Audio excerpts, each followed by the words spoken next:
Mata peloro. Assalamualaikum warahmatullahi wabarakatuh. Hari ini saya akan berjumpa dengan dukun, yaitu dukun ular naga. Kenapa saya bicara dukun ular naga? Karena siang tadi saya mengobati pasien yang pasti tidak akan saya sebutkan dari mana wilayahnya. Mungkin pasien ini juga menonton saat ini tayangan live saat ini. Ya, beliau itu kakinya membengkak. Kakinya membengkak itu besar sekali di sini. Ini kaki cuma setengahnya sampai membengkak ya. Tapi yang satunya tuh sehat. Saya tanya sama beliau, apakah udah ke dokter? Setiap pasien yang datang ke saya, itu pasti saya tanya, udah pernah nggak berobat ke dokter? Jawaban beliau, udah sering ke dokter. Bahkan udah sering berobat kemana-mana. Orang yang sakit ini, bahkan ada yang bilang, sudah 70 orang pintar saya datangin, tapi tidak ada perubahan. Setelah saya lihat dengan santri saya, apa yang terjadi? Saya mau, dia tanya, apakah saya itu ada non medis atau medis? Katanya begitu. Dia tanya sama saya, apakah saya itu ada gangguan dari orang atau bagaimana? Jawaban saya satu, kalau masalah gangguan dari orang atau enggak, saya tidak akan pernah menjelaskan tentang itu. Kalau memang ingin tahu itu ada gangguan dari orang atau kiriman dari dukun atau kiriman dari orang-orang yang tidak suka sama kamu lebih baik mediator. Kenapa? Karena kalau tersampaikan dari lidah saya sendiri, saya tidak mau menjadi penyebar fitnah. Nanti dibilang fitnah, ya kan? Walaupun itu yang saya sampaikan, saya tahu apa yang terjadi di situ dengan pantauan batin saya ya. Kita terawang di situ apa yang terjadi. Di situ ada genderuwo ya, ada kuntilanak yang pasti yang sering mengganggu itu genderuwo, kuntilanak dan pocong. Ada naga, saya ngeri. Naganya itu naga berbentuk emas ya. Naga berbentuk emas. Aku pikir ini siapa? Pasti ternyata setelah saya telusuri ada sangkutan pautnya dengan ini blorong ya. Tahu sendirilah kalau ular berbentuk ular itu ada sangkutannya dengan blorong. Akhirnya saya bilang sama orang yang sakit ini, kalau memang ingin tahu ini kiriman atau datang sendiri, maka kamu harus mediator. Kalau mediator itu bukan saya yang menyampaikan, pasti jinnya sendiri. Siapapun yang datang ke pondok, yang melalui saya, yang datang kepada saya, minta tolong akan kesembuhannya, pasti saya suruh mediator kalau ingin tahu itu kiriman atau memang karena medis. Kalau memang medis, saya katakan medis, maka saya suruh untuk ke dokter. Kalau non medis, saya katakan non medis. Tapi saya tidak mau menyebutkan itu datangnya dari orang atau memang ada penghuni rumah itu sendiri. Maka dari situ, ini pelajaran untuk teman-teman semua. Kalau memang mau datang ke rumah, ingin tahu itu ada medis atau non medisnya, ingin tahu itu kiriman atau bukan, maka harus mediator syaratnya. Itu aja ya. Sebenarnya saya udah ngobrol-ngobrol sama dukunnya, udah berbincang-bincang sama dukunnya. Dukunnya tidak jauh dari diri saya saat ini. Kami juga seperti hari-hari biasanya ya, saya minta izin dulu. Saya tidak gegabah, langsung gerbek-gerbek, main gerbek, tidak ya. Kita harus tetap menjaga etika, menjaga sopan santun. Jadi saya datangin baik-baik. Ternyata beliau setuju, kita diskusi, beliau setuju untuk di live. Begitu teman-teman. Oh ya, satu lagi, sebelum kita bertemu dengan apapun, teman-teman di luaran sana, pagi tadi saya mendapatkan satu tanah yang berdampingan dengan pondok. Itu sebenarnya sama orang yang punya itu tidak akan dijual, tidak akan diwakafkan, mungkin ya, tidak akan dijual untuk pondok atau untuk siapapun gitu kan. Tapi atas izin Allah, atas ridho Allah, pagi tadi tiba-tiba beliau itu diketuk hatinya oleh Allah dan oleh Rasulullah. Tanpa izin Allah, tanpa izin Rasulullah tidak akan bisa kami dapatkan. Tanah itu luas sekali, tanah itu sangat untuk saat ini pondok pesantren memang sangat sekali membutuhkan tanah itu. Tapi harganya sangat mahal sekali. Dan saya tadi udah kasih uang DP. Saya tidak punya uang, tapi dengan izin Allah, karena memang pondok itu mau, pondok itu ingin untuk memiliki tanah itu, karena memang butuh, santri semakin bertambah, tidak ada tempat, sehingga mau nggak mau saya nekat mendatangin orang yang punya rumah itu, punya tanah itu, akhirnya dikasihkan, diizinkan, dan saya kasih DP 200 juta. Itu total penjualan tanah itu sebanyak 850 juta. Saya masih punya uang sebanyak 200 juta. Jadi saya cuma pasrah kepada Allah. Bagi teman-teman yang ingin ikut andil menjadi donatur, ingin bersama-sama berjuang di sini, mau menginfakkan, mau sedekahkan, mau bersama dengan kita yang di jauh sana, di luaran sana, di ibu kota sana, atau dimanapun yang punya rezeki, mau mengantarkan langsung berupa bata, silahkan ya. Kami obrol pahala ini untuk kita semua, agar kita bisa bersama di dunia dan juga di akhirat. Yang sangat mencintai Gio, yang sangat mencintai Gus Idris, yang ingin bergabung dengan Thoriqul Jannah, yang ingin ikut pelatihan ilmu al-hikmah, tapi tidak bisa hadir, tidak bisa datang, tidak bisa membantu dengan tenaganya, bisa dengan doa, juga dengan materi. Siapapun, kami obrol mulai hari ini. Tanahnya luas sekali ya, dan jumlah saya beli dengan harga 850 juta. Masih saya kasih DP 200 juta. Yang ingin ikut berlomba-lomba, monggo.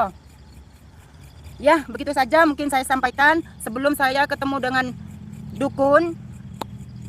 Sebelum kami ketemu dengan dukunnya, mari kita bersolawat dulu, ya.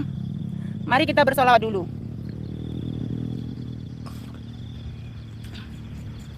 Dan solawat ini adalah solawat kecintaan saya, solawat yang sangat saya suka. Karena begini, saya kemarin membaca solawat yang biasa dibaca oleh Gus Idris. Kenapa saya membaca solawat itu? Solawat itu adalah ijazah dari guru-guru kami, sehingga saya, Gus Idris, dan Abbas serta santri-santri semuanya yang diamalkan adalah solawat itu. Sehingga yang pasti yang saya baca tidak jauh dari itu. Tapi ada yang komentar, coba dong bersolawat dengan solawat yang lain gitu kan, jangan solawat itu aja gitu, biar nggak sama dengan Gus Idris. Saya coba ya dengan solawat sebisa saya, dan insya Allah solawat ini solawat yang sangat saya cintai. Solawat apa ya? Enaknya solawat apa ini? Kita bersolawat dengan solawat sallallahu ala Muhammad ya.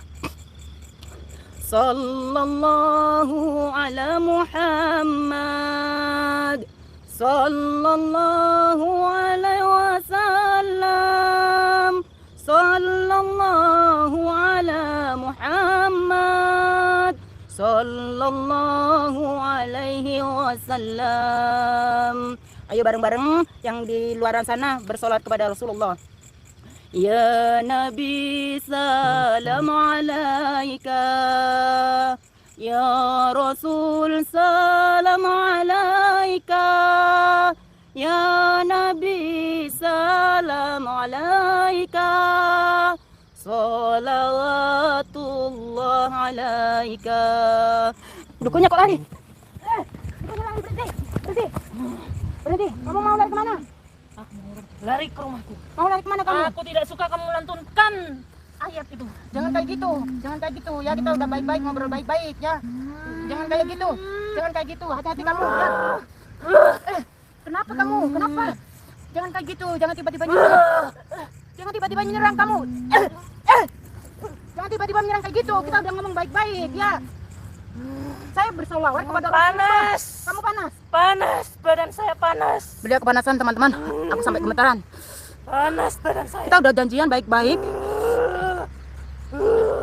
Udah ya, saya nggak mau bertarung, saya mau baik-baik sama kamu. Kami udah diskusi secara baik-baik.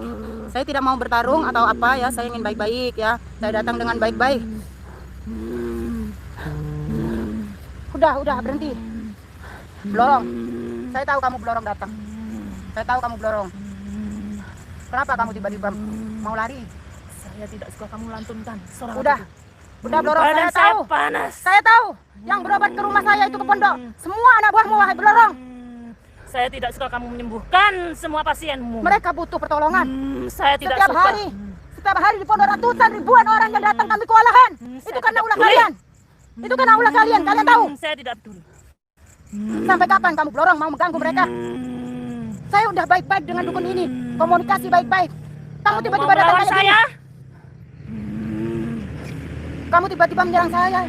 Saya tidak suka. Kamu tahu, saya tidak suka.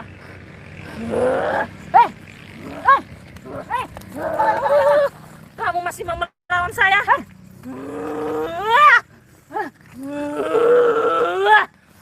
Bismillahirrahmanirrahim.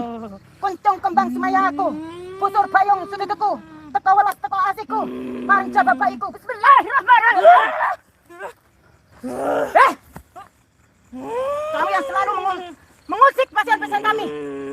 Blorong, kamu udah berjanji tidak akan mengganggu orang-orang. Tapi ternyata yang datang ke rumah itu masih anak buahmu. Kamu jangan sekali-kali menyembuhkan mereka.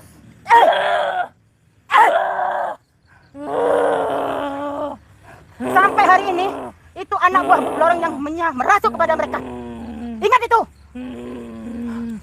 Kalau kamu siksa, kamu mau berhenti nggak? Apa akan terus-terusan kayak gitu? Saya tidak akan berhenti. Allah Akbar. Allah Akbar. Keluar kau Blorong. Allah Akbar. Allah Akbar. Keluar. Allah Akbar. Allah Akbar. Allah Akbar.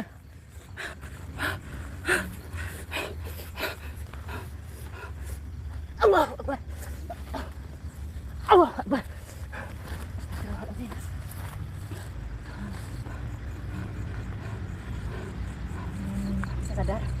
sadar, ini saya. Ya, udah keluar belorong. Udah. Baik-baik ya. Kita datang baik-baik. Kita tadi ngobrol baik-baik. Saya tahu kamu kerasukan belorong ya, sehingga kamu tidak bisa mengendalikan diri. Ya udah, aku dudukkan kamu. Bismillahirrahmanirrahim. Allahu Akbar. Allahu Akbar. Allahu Akbar. Allahu Akbar. Udah, tinggal di kakinya. Bismillahirrahmanirrahim. Allahu Akbar. Allahu Akbar. Allahu Akbar. Allahu Akbar. Udah ya. Tenang dulu ya. Apa kamu mau ikut belorong? Tidak. Seperti itu kelakuan belorong. Mereka hanya ingin menipu kalian, para dukun-dukun dimanapun berada ya. Udah ya, saya tidak ingin kamu menjadi orang jahat.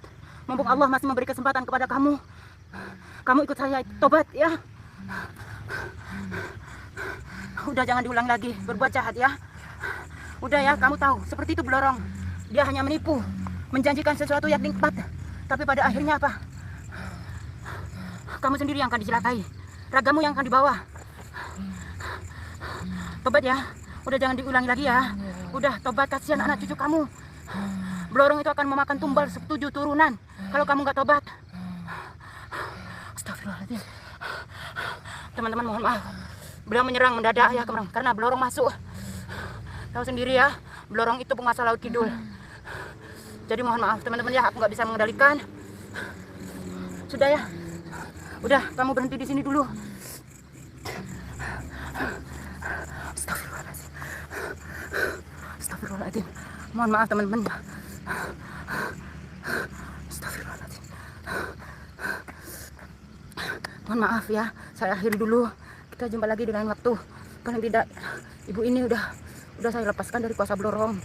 Sebenarnya tadi saya datang udah baik-baik, ngobrol baik-baik ya, kita komunikasi baik-baik, saya juga silaturahim baik-baik. Tapi ternyata apa yang terjadi, tiba-tiba belorong masuk, nggak terima. Mohon maaf ya, saya barusan bocah selawat belum selesai juga, beliau kepanasan. Itu saja teman-teman ya, mohon doanya agar kami tetap diberi kesehatan. Banyak sekali di pondok, ratusan orang yang antri, kami tinggalkan. Ini bukti bahwa jutaan para dukun santet yang merajalela, terutama di tanah Jawa ini, di tanah Indonesia ini. Tolong kasih solusi kami, bagaimana caranya agar kami bisa memberantas sampai ke akar-akarnya. Tolong beritahu kami apa yang harus kami lakukan. Tiap malam saya itu menangis.